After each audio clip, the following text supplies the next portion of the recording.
G'day guys, welcome back to SuperCoach with DR and welcome to the last stock market video of the year. Apologies it's out a little bit late. I'm currently sitting in the Royal Children's Car Park trying to get this done. Little fella's been a little bit crook over the past couple of days. Nothing too serious, but yeah, have just obviously been spending time with him and looking after him. So apologies, it is out a little bit late this week. So I will be doing it a little bit differently. I won't be focusing obviously on the break-evens. What I'll be focusing on is the 3-round average. So what I've done for this week is give you 5 players in each position above 500k with the best 3-round average, and then 5 players from each position below 500k with the best 3-round average. So they may not be the biggest names in the Supercoach world, but they are the blokes that are in the best form as we currently speak.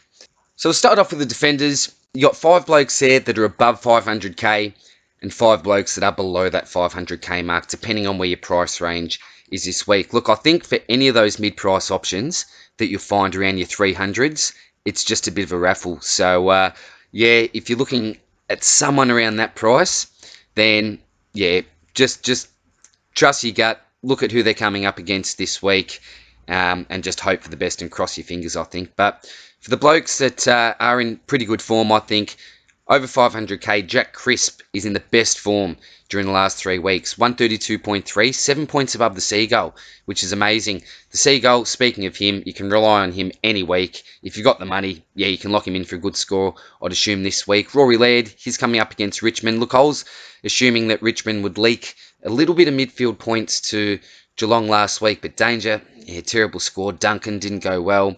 Because players in the past, such as your Josh Kellys and blokes like this, have actually scored really well against Richmond midfield. So, yeah, I'm not sure with Laird in regards to, you know, how big he'll go, but I certainly think that 3-round average of 120, I think he's capable of that this week against Richmond. Tom Stewart, ultra consistent against Sydney, coming up against, you know, I wouldn't say an easy opponent because they gave the Lions a real scare last week. It wasn't until the last quarter that Ray really sort of zoomed ahead with sort of 10 minutes to go. So they're a tough opponent, Sydney. I don't think it will be an easy victory for Geelong, but I think you can select Tom Stewart with pretty good confidence, I think. Daniel, lovely form. He was really good last week. He's coming up against Freo, 3-round average of 116. You're getting him at just over 500k as well, so he's the value pick probably out of the lot there. And then we look on to some fair pods here. You've got Barris, Rich, Duray, Duggan, and Mills. So you can see it starts with a 122 average there, with Barris down to a 99 from Mills. They're coming up against North. You actually see a fair few Eagles players on the lists that I go through. So, yeah, North, they're just in terrible form at the moment, aren't they? I think the Eagles will get all over the top of them. How much time will it actually spend in the back line? For West Coast, I'm not too sure, but at a 122 average, under 500k, he seems like an okay selection. But again, even these guys, yeah, they're a fair raffle as well. Richie, I love him as a player. 102.3 average. You were getting him at extreme value a couple of weeks ago, so if you did jump on for some value, you've done really well over the last couple of weeks. Duray there, look, I can't say anything about this pick. I was really surprised to see his name there, to be quite honest. But if you're going off the averages, yeah, if you're around that 400 mark, he's a guy that's in form at around that price. Sorry. Duggan at 471, touted to play some more midfield time. He's got a 3-round average just over the 100. Again, playing North. If he does play some midfield time, yeah, he may be in for a half-decent score. And Callum Mills, few people have got this bloke. We know that he's got a really, really high ceiling, can go really big at times. Will he go big against Geelong? I'm not too sure, but he's there at 482 and in some okay form as well. Not setting the world on fire, though, obviously going under the 100. On to the midfielders. The man clearly in form there is Matty Crouch. So this has come out of nowhere, I think, the last 6 weeks. He's just decided to flick a switch, and he's just changed his game around. He's still getting the ball, but he's using it better, putting some pressure on, contested disposal, as we know. But he's a terrific pick if you've got the money. Same as the Bont. Champion Data absolutely love this bloke. He gets scaled up most matches, so you can select Bont with pretty good confidence now. At the start of the year, I had the roller coaster on him, but I should just have the star symbol on him at the moment. He's been great, Bont. The Man of Steel there, again, look, ripped off if he's not in the All-Australian team, I think, Jack Steele. 3-round average, 128. He's coming up against the Giants, who are just playing terribly at the moment. He's obviously an ex-Giant himself, so I think he'll have a really, really big game. So I'd be selecting Steele with pretty good confidence going into this week, and I think a captain or vice-captain's choice. However, De Boer, does he go to him? So actually, I'd have him, maybe if you're looking to go a little bit risky, vice-captaincy choice. Now that I'm looking at this, that actually does scare me. The possible tag. Selecting with caution. Now, coming to look at that and thinking about that a little bit more clearly, yeah, maybe goes for someone like a Jared Lyons, because you'd be expecting that Carlton would go to Lachie Neale, possibly with a Curnow tag. Do they send a news? I'm not too sure, but they'll probably look to lock down Lachie Neale after what Clark did last week to him. And I don't think Lyons will cop a tag, so I think he's actually a really good selection at 576k. He's been in terrific form, Jared Lyons. Another bloke in great form, 127.3. So you can see that there's only really, 2.5 points average between the Bont to Travis Boak, number 2 to 5 there. So probably for me, I'd be looking at probably Jared Lyons out of this bunch at that value. But if you've got Matt Crouch, the money for Matt Crouch, then yeah, you couldn't really go past him with his form, could you? But yeah, back to Boat, coming up against Collingwood. I don't think he cops a tag. I think they probably back their midfields in against each other. So he could be another solid selection for you there. Kelly, yeah, coming off a massive score. So that 3-round average is really inflated because of that score. It's not actually as bright and bubbly as that. But look, if you want a player in good recent form coming off last week, then he's obviously a good selection there at 461.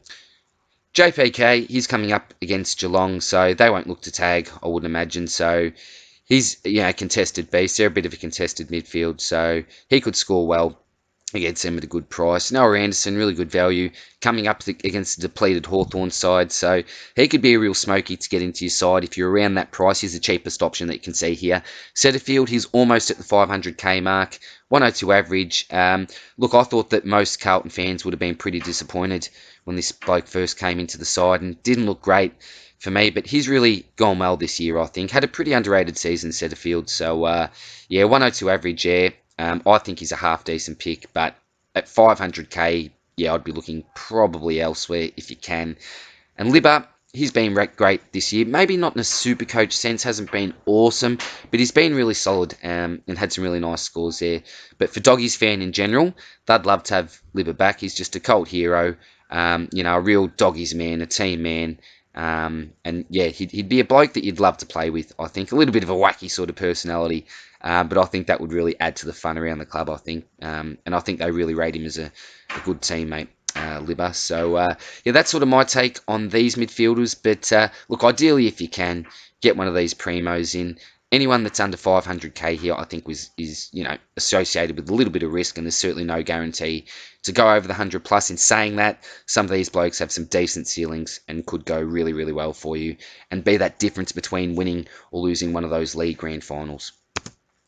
On to the Rucks. I've only got 5 blokes here, and look, I'm not going to spend a heap of time here because it's pretty obvious. Max Gawn's one if you can, but for most people, if you haven't got him by now, it's probably not a realistic option. So you'd be looking probably at Rob coming up against Richmond. Scored 180 against them last year. Been in okay form. I've wanted more from him probably over the last couple of weeks, but has had a 140 and gone over the 100 twice. So 3 weeks of 100 plus, and coming up against Richmond where he's got some good history, I think he's a great selection at that price. But don't expect him to go anywhere near the 180 again. If you can get a 120 plus from him, I'd be wrapped. We know Soldo's down, so yeah, he could be a good selection at that price. Grundy we've all got, I think. Nick Nat, he's coming up against Goldstein, so does he come right back into form, Nick Nat? We know what his ceiling's like. A couple of weeks ago, he was the informed player, probably along with Bont, in the whole competition. So he's gone down a little bit, but given the fact he's had his rest now, I think he'll go better than Goldstein. And Rowan Marshall, he's a real pod selection. He'll be coming up against, either Sauce or Mummy from the Giants. I'm not too sure, but he could be, another realistic option along with Rob there. So yeah, probably at that price, select a Marshall against the Giants or a Rob against Richmond. Personally, I'd be going Rob myself. And we'll finish off with the forwards now.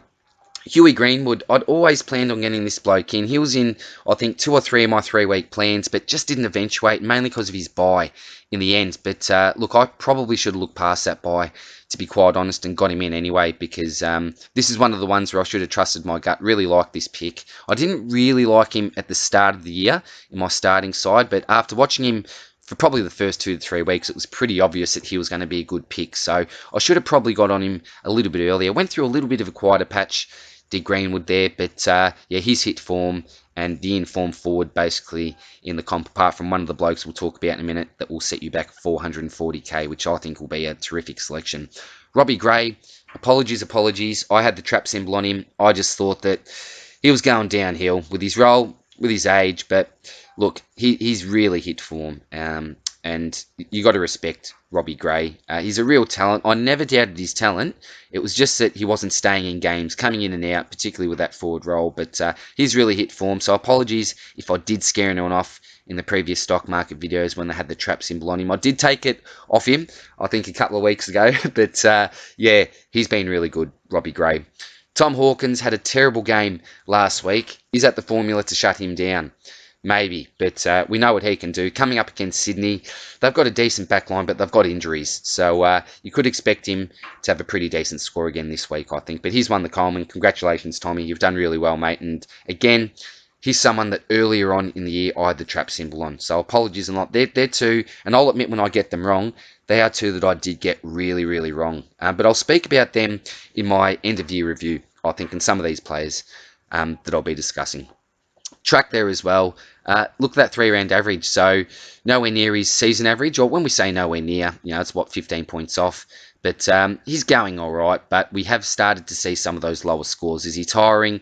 Is it just the fact that Melbourne as a team haven't been performing overly well? They've been a little bit inconsistent from week to week, I suppose, after coming up a pretty solid patch of form. But look, if you've got the money, get him in. Coming up against the Saints. Does he get tagged?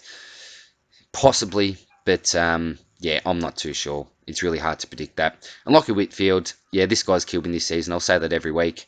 560, not an awesome form, going just over the 100. I'd be probably looking at the man that I'll be talking about next for his price. Blake Acres, he's been terrific. I got him in last week. Really happy with his game. Was around the ball. Did really, really well. As I was saying in my round review video, only knock is probably his disposal.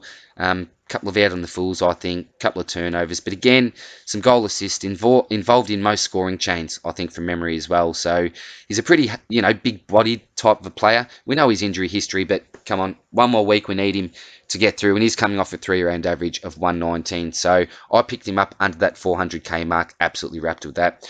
Big Charlie, how's that mark, that one-hander? One of the marks of the year for mine. Really underrated, that mark. I know it has had some commentary on it, so maybe not underrated, but yeah, just terrific. He's had a great season, Charlie, but his 3-round average is 113. Look, it's always dangerous. Collingwood have a pretty decent defence, so I wouldn't be expecting him to get a huge score, but he's certainly capable of going pretty well. Liam Ryan, bit of a surprise at a 109 there. Look, he's been playing out of the square at times. Jesus, he's an exciting player though, isn't he? You'd love to have a Liam Ryan in your side. I've sort of got a Charlie Cameron up at Brisbane, and now a Kitty Coleman, who could be, similar. Have that X factor. Look, if he can become half as good as Liam Ryan, I'll be pretty happy if Kitty Coleman can do that. But he's had a great start to his career, Kitty, and really, really happy with his progress after a few games.